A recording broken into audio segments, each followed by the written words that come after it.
എല്ലാ പ്രിയ കുടുംബാംഗങ്ങൾക്കും നമ്മുടെ ഹിന്ദു സംസ്കാരത്തിന്റെ ചില വാക്കുകള്, ചില പേരുകള്, ചില വരികള്, ചില സന്ദേശങ്ങള്, അത് നമ്മുടെ കവീന്ദ്ര ഋഷി എന്ന പേര്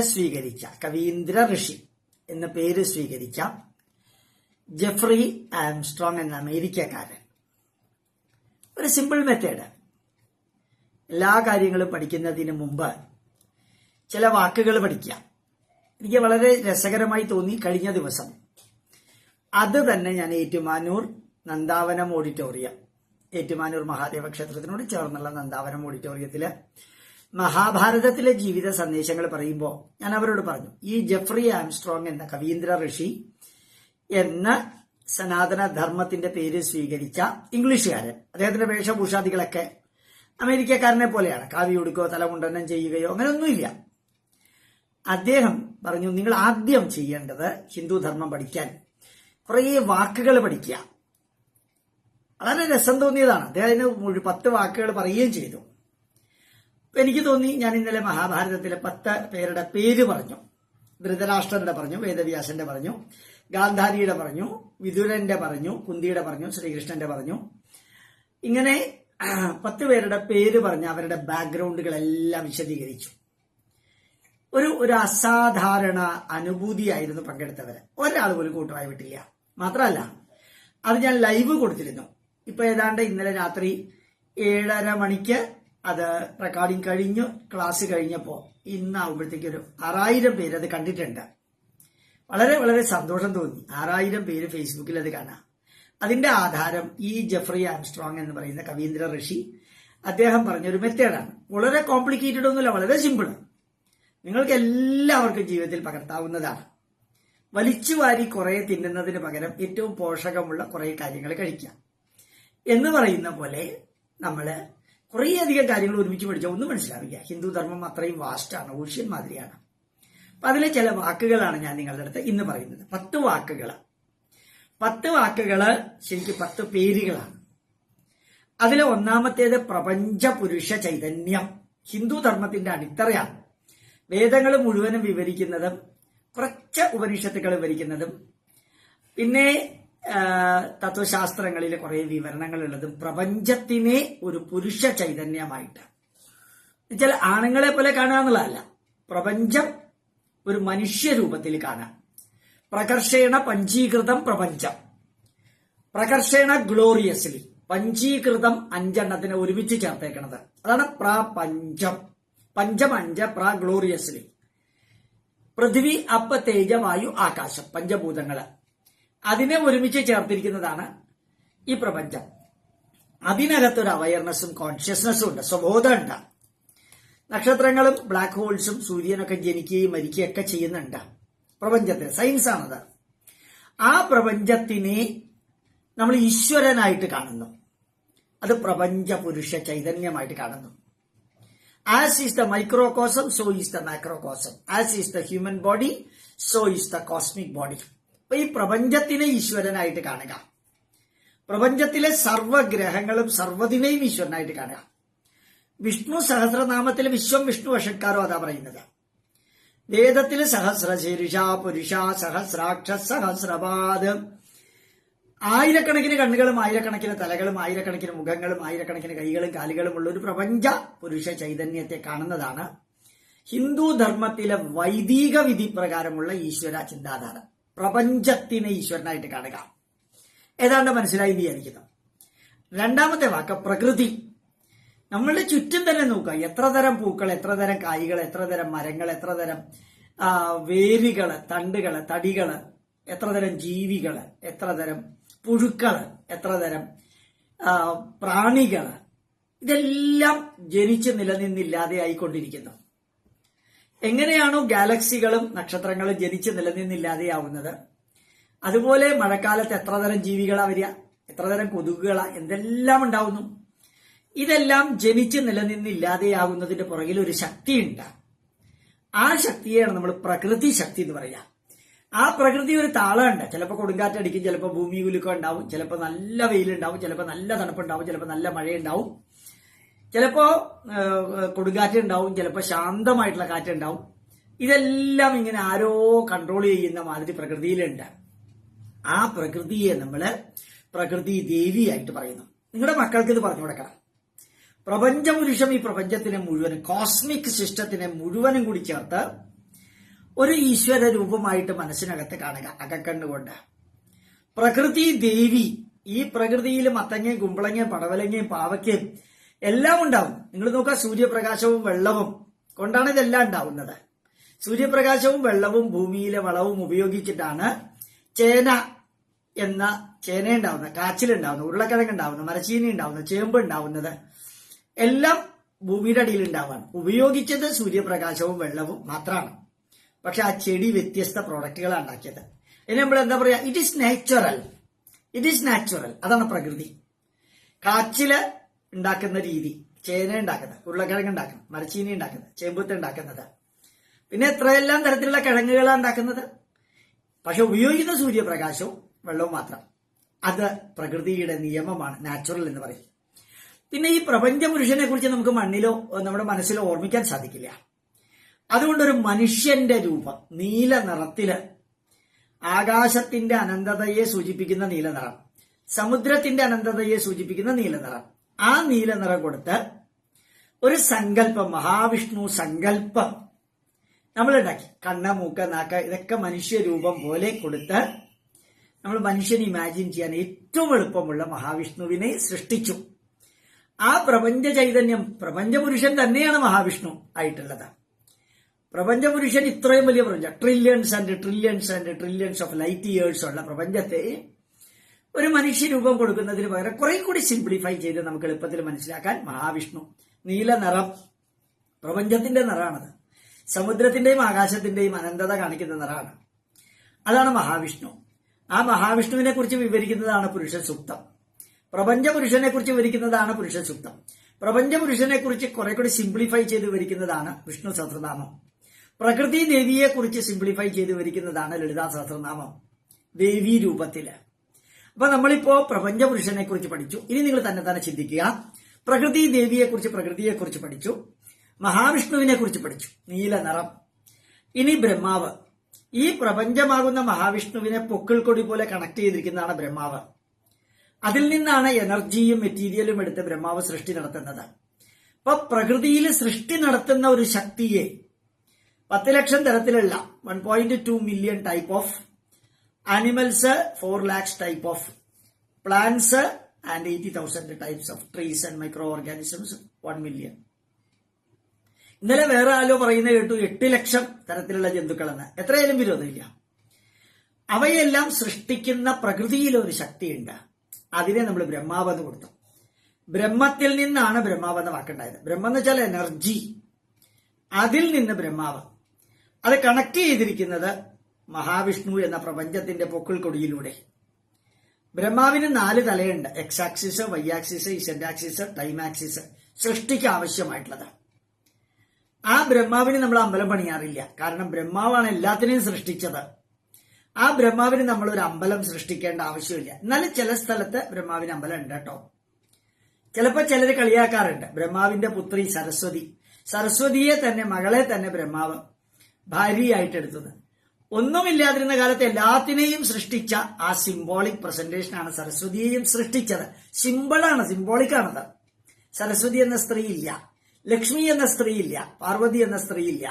സങ്കല്പമാണ്, ത്രിശക്തി സങ്കല്പം, ത്രിമൂർത്തി സങ്കല്പം. ബ്രഹ്മാവുമില്ല, ഒരു സങ്കല്പമാണ്.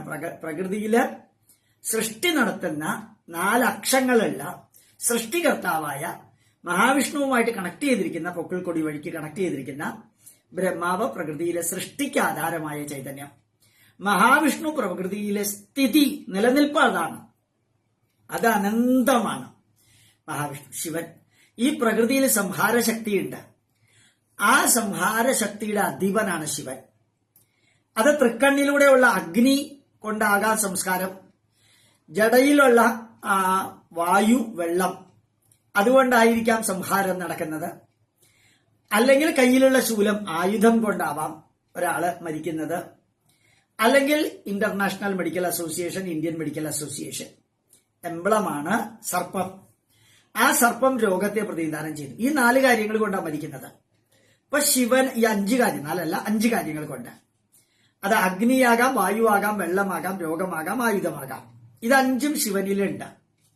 ധ്യേയ പഞ്ചമുഖോരുദ്ര, ആ രുദ്രന് 5 മുഖമുണ്ട്. ഇതാണ് 5 അങ്ങനെയുള്ള ശിവനും പ്രകൃതിയുടെ ഭാഗമാണ്. അപ്പൊ പ്രകൃതിക്ക് 3 ഭാഗങ്ങളായിട്ട് ഭാരതീയര് ഈ പ്രപഞ്ചത്തെ തിരിച്ചു. ഒന്ന് സൃഷ്ടിക്ക് ആധാരമായ ബ്രഹ്മാവ്, പിന്നെ സ്ഥിതിക്ക് ആധാരമായ മഹാവിഷ്ണു, പിന്നെ സംഹാരത്തിന് ആധാരമായിട്ടുള്ള ഡിസ്ട്രക്ഷൻ ഫോർ ദി കൺസ്ട്രക്ഷൻ, അതാണ് ശങ്കരൻ എന്ന് പറയുന്നത്. അതായത് സൃഷ്ടിക്ക് for the creation, destruction for the creation. അങ്ങനെ 3 ദേവതാ സങ്കല്പങ്ങള്. അപ്പൊ നമ്മള് പ്രപഞ്ചപുരുഷനെ കുറിച്ച് പഠിച്ചു, പ്രകൃതി ദേവി എന്ന വാക്ക് പഠിച്ചു, മഹാവിഷ്ണു എന്നുള്ളത് പഠിച്ചു, ബ്രഹ്മാവ് എന്നുള്ളത് പഠിച്ചു, ശിവൻ എന്നുള്ളത് പഠിച്ചു. ശിവൻ സംഹാരമൂർത്തിയാണ്. പക്ഷെ സംഹാരം ചെയ്യുന്നത് എന്തിനാ? കാലം കഴിഞ്ഞാൽ എല്ലാം പോകണം, പിന്നെ അതിന് വേറെ രീതിയിൽ തിരിച്ചു വരും. അപ്പൊ 5 വാക്കുകള്. ഇനി ലക്ഷ്മി, ഐശ്വര്യത്തിന്റെ ദേവതയാണ് ലക്ഷ്മി. ഒറ്റ വാക്കിന് പഠിക്കാവുന്ന ഐശ്വര്യ ദേവത. അത് ഐശ്വര്യം എപ്പോഴും സ്ത്രീ ചൈതന്യമാണ്. ഐശ്വര്യത്തിനെ സ്ത്രീ ചൈതന്യമായിട്ടാണ് കാണുക. അപ്പൊ ഐശ്വര്യവും സമ്പൽ സമൃദ്ധിയും എല്ലാം കൂടി ചേർന്ന് ഒരു മനുഷ്യ രൂപം മനസ്സിനകത്ത് അകക്കണ്ണിൽ നമ്മൾ സൃഷ്ടിച്ചാൽ അതിന്റെ പേരാണ് മഹാലക്ഷ്മി. ലക്ഷ്മി എന്ന് പറയുന്ന വാക്കിന്റെ അർത്ഥം ഐശ്വര്യം എന്നാണ്. അലക്ഷ്മീർനാശയാമ്യഹം, അതായത് ഐശ്വര്യത്തിന്റെ വിപരീതമാണ് ഐശ്വര്യം. ലക്ഷ്മി അനൈശ്വര്യം, ഐശ്വര്യക്കേട് എന്ന് പറയുന്ന അലക്ഷ്മിയാണ്. അലക്ഷ്മി നാശയാമി അഹം, അതിനെ ഇല്ലാതെയാക്കാം. ഐശ്വര്യക്കേടിനെ ഇല്ലാതെയാക്കാം. ഐശ്വര്യത്തിനൊരു സിംബോളിക് പേര് കൊടുത്താൽ, രൂപം കൊടുത്താൽ, നമ്മുടെ ശിവകാശിയിലെ കലണ്ടറിൽ ലക്ഷ്മി ദേവതയുടെ ബ്യൂട്ടിഫുൾ ആയിട്ടുള്ള പിക്ചർ കാണാം. അത് ധ്യാനത്തിലൂടെ ഉണ്ടാക്കിയതാണ്. പത്മാസനേ പത്മൗരോ പത്മാക്ഷി പത്മസംഭവേദം ത്വമാം ഭജസി പത്മാക്ഷി എന്ന സൗഖ്യം ലഭാമ്യഹം. ധ്യാനത്തിലൂടെ ഉണ്ടാക്കിയതാണ് ആ രൂപങ്ങള്. നമ്മുടെ മഹാവിഷ്ണുവിന്റെ രൂപവും ധ്യാനത്തിലൂടെ ഉണ്ടായതാണ്. ശാന്താകാരം ഭുജംഗശയനം പത്മനാഭം സുരേശം വിശ്വാധാരം ഗഗന സദൃശം. അപ്പൊ അകക്കണ്ണുകൊണ്ട് കണ്ടത് അവർ വിവരിച്ചു സംസ്കൃതത്തിലൂടെ. അങ്ങനെ മഹാവിഷ്ണുവിനെ ഉണ്ടാക്കി. ബ്രഹ്മാവിനും അകക്കണ്ണുകൊണ്ട് രൂപം ഉണ്ടാക്കി. മഹാദേവനും അകക്കണ്ണുകൊണ്ട് രൂപം ഉണ്ടാക്കി. ബ്രഹ്മാവിന് സാധാരണ ധ്യാനമന്ത്രം ഇല്ല. ശിവന് ധ്യാനമന്ത്രമുണ്ട്. ബിഭ്രതോർഭ്യകുടാരം മൃഗമഭയവരൗ സുപ്രസന്നോ മഹേശ സർവാലങ്കാരദീപ്ത സരസിജനിലയോ വ്യാഘ്രധർമാത്തവാസ ധ്യേയോ മുക്ത പരാഗാമൃതരസകിലതാദ്രിപ്രഭാവഞ്ച വക്ത്ര ത്രക്ഷകോടീരകോടീരഗണിത തുഹിന രോജിഷ്കലാത്തുംഗ മൗലി. ധ്യാനമന്ത്രമാണ് ശിവന്റെ. ശിവന് ധാരാളം ധ്യാനമന്ത്രങ്ങളുണ്ട്, ഒരെണ്ണമല്ല. ഞാനിപ്പോ ഏറ്റവും പ്രധാനപ്പെട്ട ഒരെണ്ണം പറഞ്ഞു എന്നേ ഉള്ളൂ. അപ്പൊ യഥാർത്ഥത്തില് ധ്യാനം അകക്കണ്ണുകൊണ്ട് ഋഷിമാര് കണ്ട രൂപമാണ് പ്രപഞ്ചപുരുഷ രൂപവും പ്രകൃതി ദേവി രൂപവും മഹാവിഷ്ണു രൂപവും ബ്രഹ്മാവിന്റെ രൂപവും ശിവന്റെ രൂപവും ലക്ഷ്മി എന്ന ഐശ്വര്യ ദേവത. ഇത് മഹാവിഷ്ണുവിനോട് ചേർത്ത് വെച്ചു എന്നേ ഉള്ളൂ. ഭാര്യാഭർത്താക്കന്മാരെ പോലെ അവിഭാജ്യ ഘടകങ്ങളാണ് സ്ത്രീ പുരുഷ ചൈതന്യം എന്ന് നമ്മളെ ഓർമ്മിപ്പിക്കാൻ. അടുത്ത സരസ്വതി. സരസ് എന്ന് വെച്ച് കഴിഞ്ഞാൽ വെള്ളം, ഒഴുക. സരസ്, സരസ്വതി ഒഴുകിക്കൊണ്ടിരിക്കുക. എന്താ ഒഴുക? വിദ്യ, അറിവ് ഒഴുകിക്കൊണ്ടിരിക്കും. അത് കണ്ടിന്യൂസ് ആണ്. ഞാൻ സംസാരിക്കുമ്പോഴും എന്റെ തലയിൽ ഉദിക്കുന്ന വാക്കുകള്, വിഷയങ്ങള് അക്ഷരങ്ങളായി, വാക്കുകളായി, വരികളായി, സന്ദേശങ്ങളായി, പാരഗ്രാഫുകളായിട്ട് എന്റെ തൊണ്ടയിലെ വോക്കൽ കോഡിലൂടെ കണ്ടിന്യൂസ്ലി വന്നുകൊണ്ടിരിക്കുന്നു. ഇന്നലെ എന്റെ പ്രഭാഷണം ഏറ്റുമാനൂർ നന്ദാവനം ഓഡിറ്റോറിയത്തിൽ കഴിഞ്ഞപ്പോൾ പറഞ്ഞു, സാറേ പ്രഭാഷണം കഴിഞ്ഞപ്പോൾ മഴ പെയ്ത് നിന്ന മാതിരിയായി, ഫ്ലോ ആയിരുന്നു സാറിന്റെ, വളരെ രസമുണ്ടായിരുന്നു. അവർ അഭിനന്ദിച്ചു. ഞാനത് ഏറ്റുമാനൂർ മഹാദേവന്റെ പാദങ്ങളിൽ ആ അഭിനന്ദനം സമർപ്പിക്കുകയും ചെയ്തു.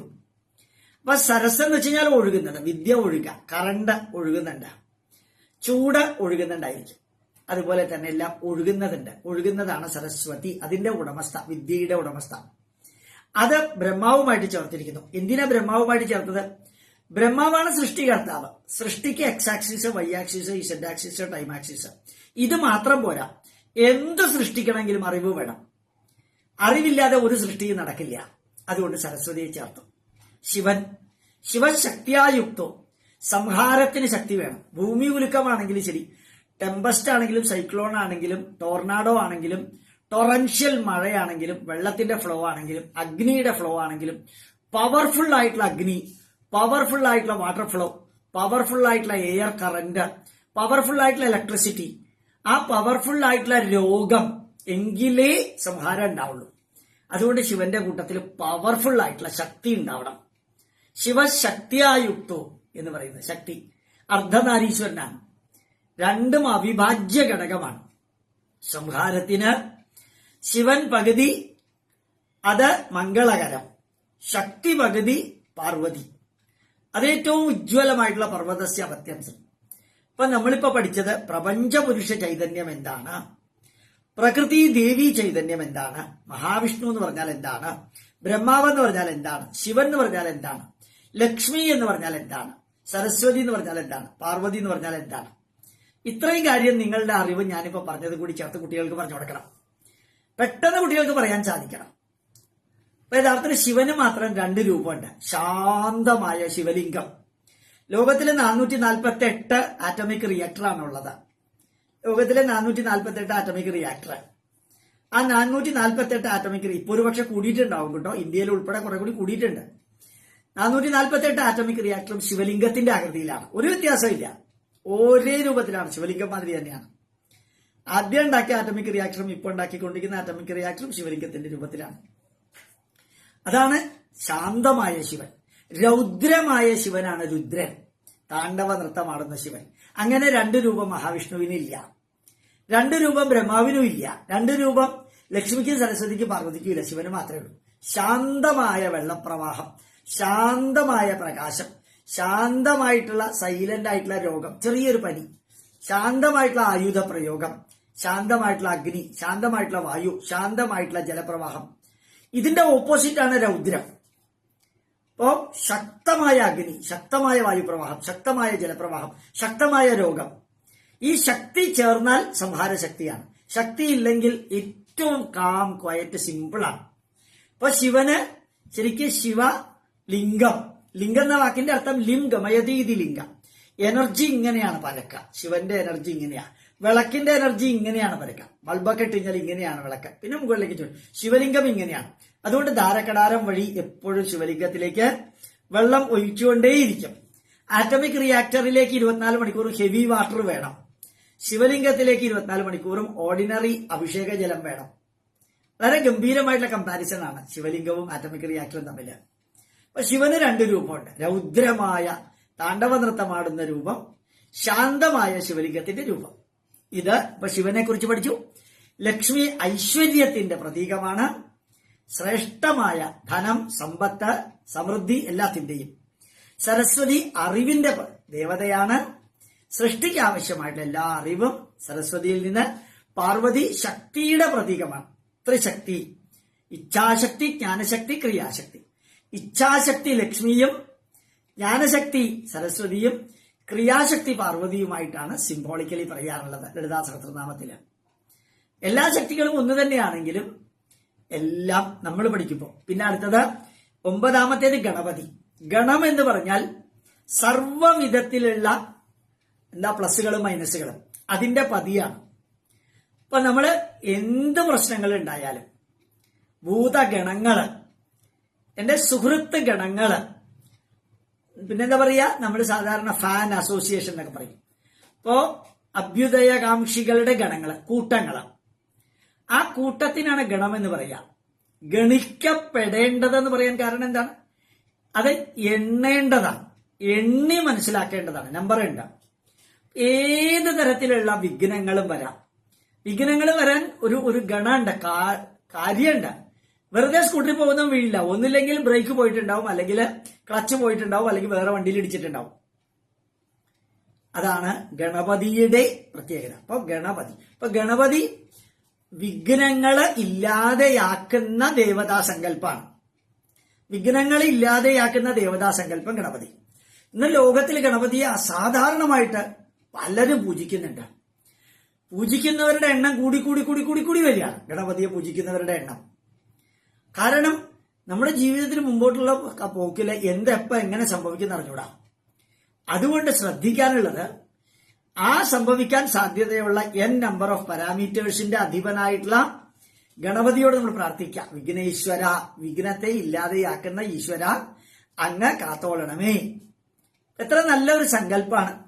ഇപ്പൊ ഗണപതി എന്ന് പറഞ്ഞു, നമ്മൾ പ്രപഞ്ചപുരുഷനെ കുറിച്ച് പറഞ്ഞു, പ്രകൃതിയെ കുറിച്ച് പറഞ്ഞു, മഹാവിഷ്ണു, ബ്രഹ്മാവ്, ശിവൻ, ലക്ഷ്മി, സരസ്വതി, പാർവതി, ഗണപതി, ലാസ്റ്റ് സുബ്രഹ്മണ്യൻ. 10. സുബ്രഹ്മണ്യൻ എന്ന് വെച്ച് കഴിഞ്ഞാല് അറുമുഖൻ എന്ന് പറയാറുണ്ട്. 6 മുഖം, 6 തലച്ചോറുള്ള ആളാണ് സുബ്രഹ്മണ്യൻ. നമ്മുടെ വേദങ്ങളിൽ ബ്രഹ്മണസ്പതി എന്ന് പറയുന്ന വീരയോദ്ധാവാണ്. തിന്മകളെ ഇല്ലാതെയാക്കുന്ന വൈദിക ദേവതയാണ് യഥാർത്ഥത്തില് സുബ്രഹ്മണ്യൻ.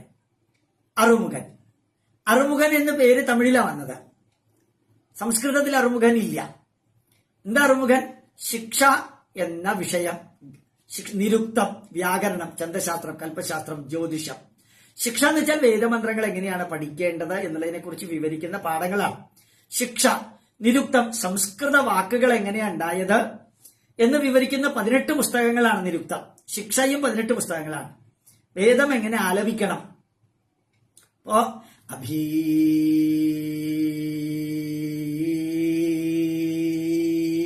അഭീമഗ്ന്യാ ഉദശ്രീണന്ദീതേനവശിഷും സോമമിന്ദ്രായ പാദാവേ അശ്യേതിന്ദ്രോ മതേഷ്വാ വിശ്വാവൃത്രാണി ജിഗ്രതേ ശൂരോ മഹാജാമം ഹൃദയരത്സമന്ദിതാവതി ആയയോ ഓതൃംശതം തനാ സഹസ്രാണി ദദത്മാഹേ.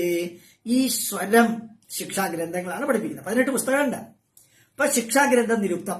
നിരുക്തം എന്ന് വെച്ച് കഴിഞ്ഞാൽ പറയാത്തതായിട്ട് ഒന്നുമില്ലാത്തത് ഏതാണോ അതാണ് നിരുക്തം. വേദത്തില് 3,97,556 അക്ഷരങ്ങളുള്ള 1,93,516 വാക്കുകൾ.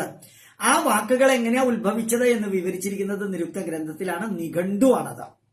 അപ്പൊ ശിക്ഷ, നിരുക്തം, വ്യാകരണം, ഗ്രാമർ, അതുപോലെ തന്നെ ചന്ദശാസ്ത്രം, പ്രോസോഡി, കവിത എഴുതുന്ന, വേദമന്ത്രങ്ങൾ എഴുതുന്ന നിയമങ്ങളാണ് യഥാർത്ഥത്തിൽ ചന്ദശാസ്ത്രത്തിൽ. പിന്നെ കൽപ്പശാസ്ത്രം, ധർമ്മശാസ്ത്രം, ഗൃഹ്യസൂത്രം, പിതൃമേധസൂത്രം, ശ്രൗതസൂത്രം. എല്ലാ ഹിന്ദുക്കളുടെ എല്ലാ ആചാരാനുഷ്ഠാനങ്ങളും ഒരു രാഷ്ട്രം ഭരിക്കുന്നത് ഉൾപ്പെടെ വരുന്നത് കൽപ്പശാസ്ത്രത്തിലാണ്.